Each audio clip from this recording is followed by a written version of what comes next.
evening. My name is Mohan, a nursing student from AUP University. The topic I'm going to talk about today is healthy sleep basics. I hope that through today's teaching, you can have a detailed understanding of sleep. Okay, I will show you the PowerPoint.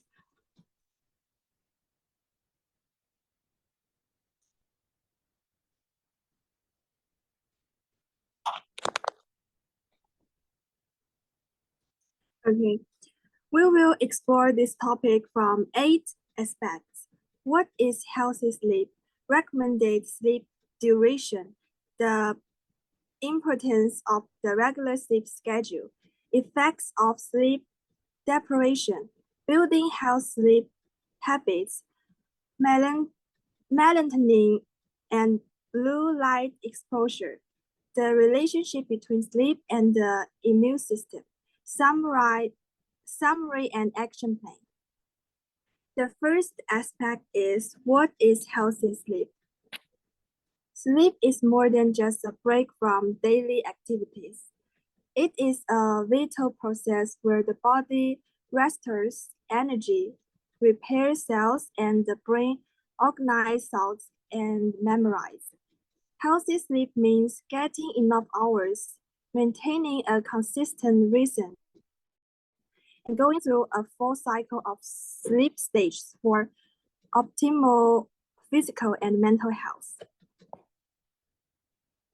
Adults need 7 to 9 hours of continuous, uninterrupted, high-quality sleep each night. You should wake up feeling refreshed and energized, not tired or groggy. Healthy sleep consists of 2 essential stages, deep sleep and REM sleep. Sleep is not just rest, it's a full system, reboot and repair process for both the brain and body. The second aspect is recommended sleep duration. Getting the right amount of sleep is essential for your body and brain to function well. Adults typically need 7 to 9 hours of quality sleep per night to feel fully rest and support long-term health. There are 2 questions here.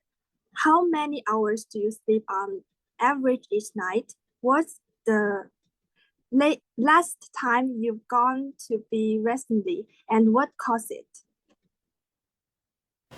On average, I sleep for 4 to 5 hours every day.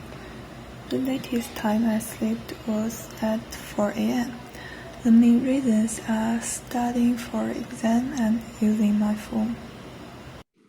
Okay, 4 to 5 hours of sleep is not enough. I hope from tonight on, you can go to bed earlier than before. Adults are recommended to get 7 to 9 hours of sleep each night, the minimal time needed for brain and body recovery. Sleeping less than 6 hours significantly increases health risk, while sleeping too long, over 9 hours, may negatively affect cardiovascular health. For international students, it's important to align your sleep schedule with your class routine and avoid staying up all night and try to catch up later. Sleep quality matters more than quantity. Uninterrupted, continuous sleep is far more effective than fragmented rest. This chart shows the recommended sleep duration for different age groups. It clearly illustrates how sleep needs vary across the lifespan, helping you better understand and adjust your sleep schedule according to your age for optimal health and well-being. The third aspect is The importance of a regular sleep schedule. Your body has a natural internal clock, known as the circadian rhythm, which function best with consistency. Going to bed and waking up at the same time each day helps stabilize hormones, improve moods, and enhance your focus on energy. Our bodies have an internal biological clock that relies on a consistent daily routine. Going to bed and waking up at the same time each day helps regulate melatonin production, stabilize hormones, and support emotional balance. And irregular schedule disrupts your body system, leading to poor focus, weakening immunity, and increased anxiety. A step sleep routine can also reduce daytime sleepiness and prevent a feeling of being more tired after more sleep. Okay, the fourth aspect is effect of sleep deprivation. Lack of sleep doesn't just cause tiredness. It can weaken your immune system, impair memory and concentration, and increase emotional stress. Over time, chronic sleep deprivation can also lead to serious health issues. This is a video about the effect of lack of sleep on the body.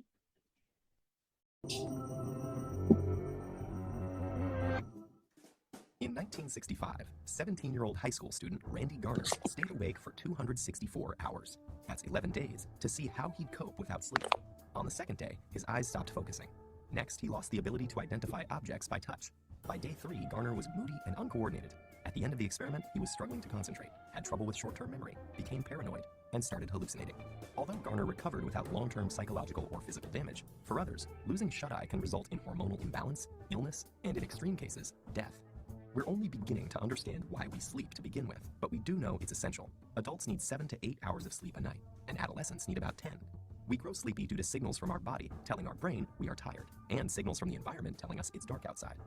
The rise in sleep-inducing chemicals like adenosine and melatonin send us into a light doze that grows deeper, making our breathing and heart rate slow down and our muscles relax. This non-REM sleep is when DNA is repaired and our bodies replenish themselves for the day ahead.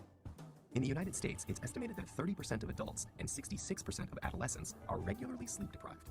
This isn't just a minor inconvenience. Staying awake can cause serious bodily harm. When we lose sleep, learning, memory, mood, and reaction time are affected. Sleeplessness may also cause inflammation, hallucinations, high blood pressure, and it's even been linked to diabetes and obesity. In 2014, a devoted soccer fan died after staying awake for 48 hours to watch the World Cup. While his untimely death was due to a stroke, studies show that chronically sleeping fewer than 6 hours a night increases stroke risk by 4.5 times compared to those getting a consistent 7 to 8 hours of shut-eye. For a handful of people on the planet who carry a rare inherited genetic mutation, sleeplessness is a daily reality. This condition, known as fatal familial insomnia, places the body in a nightmarish state of wakefulness, forbidding it from entering the sanctuary of sleep. Within months or years, this progressively worsening condition leads to dementia and death. How can sleep deprivation cause such immense suffering? Scientists think the answer lies with the accumulation of waste products in the brain. During our waking hours, our cells are busy using up our day's energy sources, which get broken down into various byproducts, including adenosine. As adenosine builds up, it increases the urge to sleep, also known as sleep pressure. In fact, caffeine works by blocking adenosine's receptor pathways. Other waste products also build up in the brain, and if they're not cleared away, they collectively overload the brain and are thought to lead to the many negative symptoms of sleep deprivation. So what's happening in our brain when we sleep to prevent this? Scientists found something called the glymphatic system, a cleanup mechanism that removes this buildup and is much more active when we're asleep. It works by using cerebrospinal fluid to flush away toxic byproducts that accumulate between cells. Lymphatic vessels, which serve as pathways for immune cells, have recently been discovered in the brain, and they may also play a role in clearing out the brain's daily waste products. While scientists continue exploring the restorative mechanisms behind sleep, we can be sure that slipping into slumber is a necessity if we want to maintain our health and our sanity.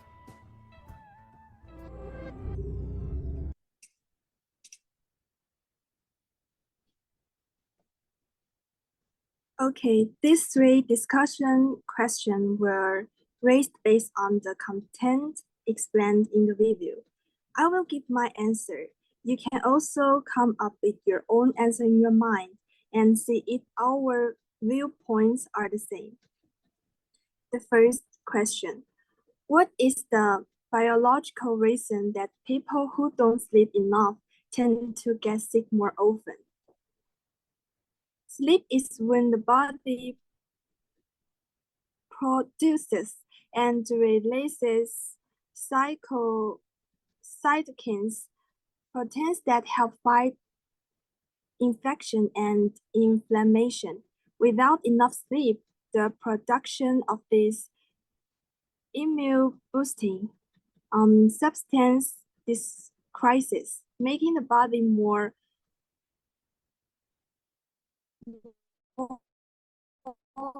vulnerable to.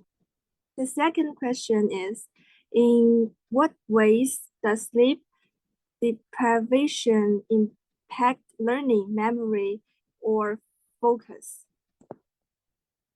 Sleep is critical for memory consolidation, especially during REM sleep. Without enough rest, the brain struggles to process and retain new information. It also reduces attention span, discussion-making ability, and reaction time.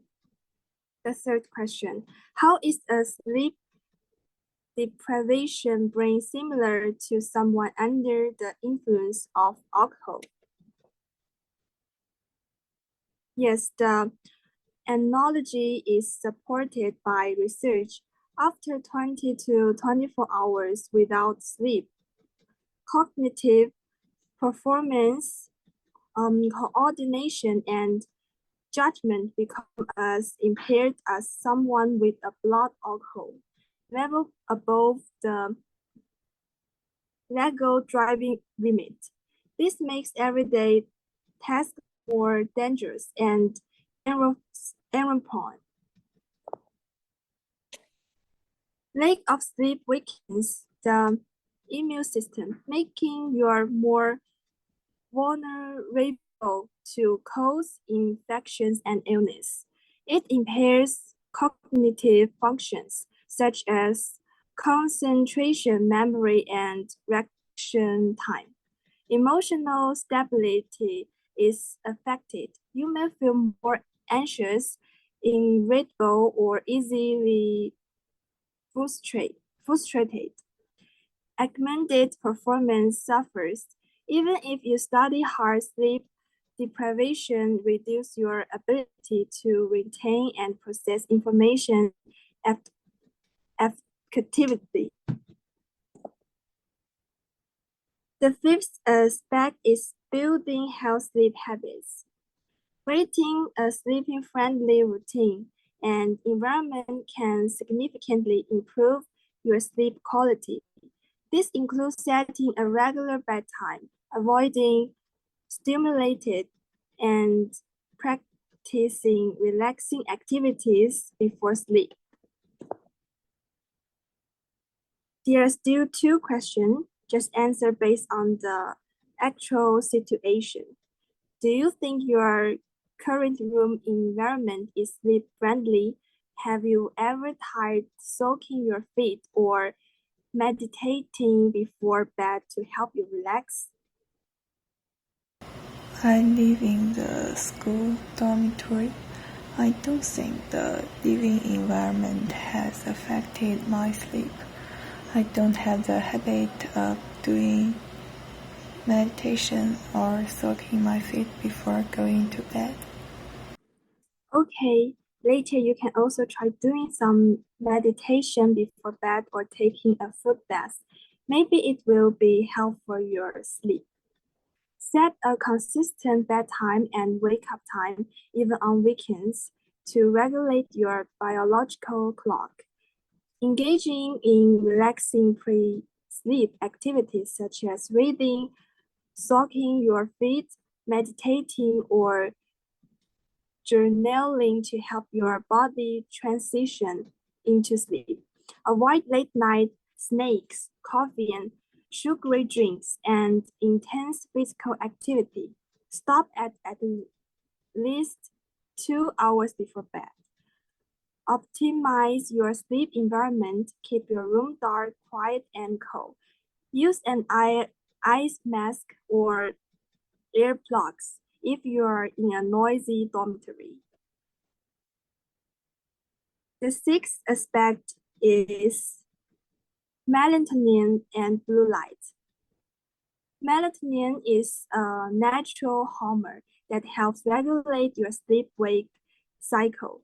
However, exposures to blue light from screens can suppress melatonin production, making it harder to fall asleep and stay asleep.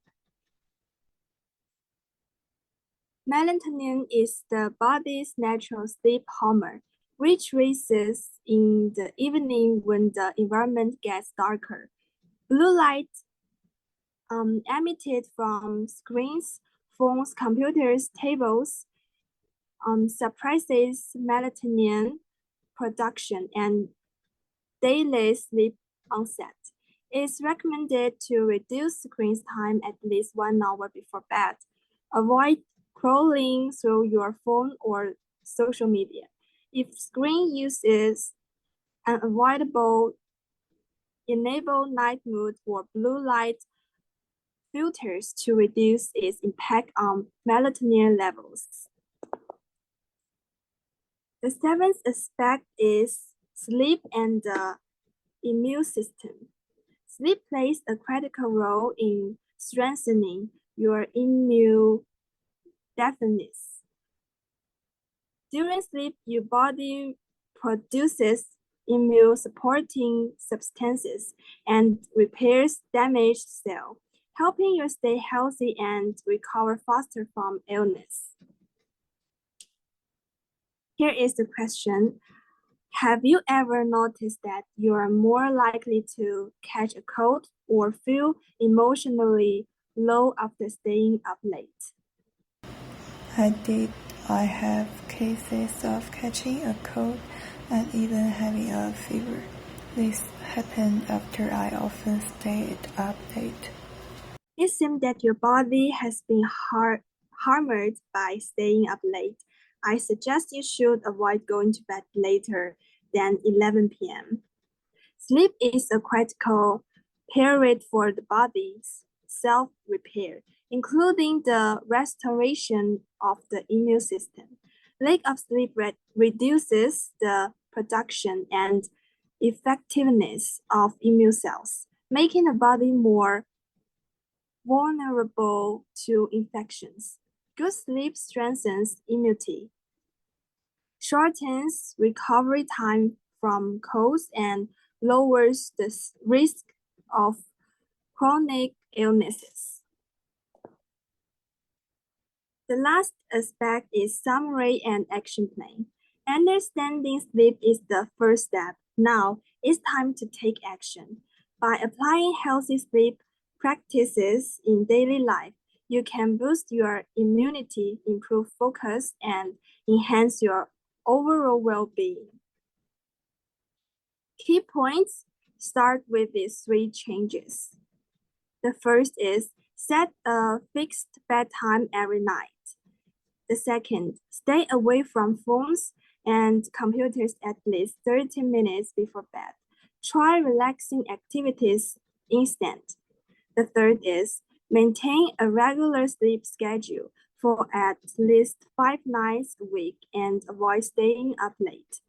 Long-term benefits: better sleep, improved learning efficiency, plus stronger stress resilience, plus enhanced immune system. Which of these changes do you feel most confident about start tonight? Okay. Thank you for your attention. Today's teaching is over. Bye-bye. Bye bye, good night. Thank you, thank you.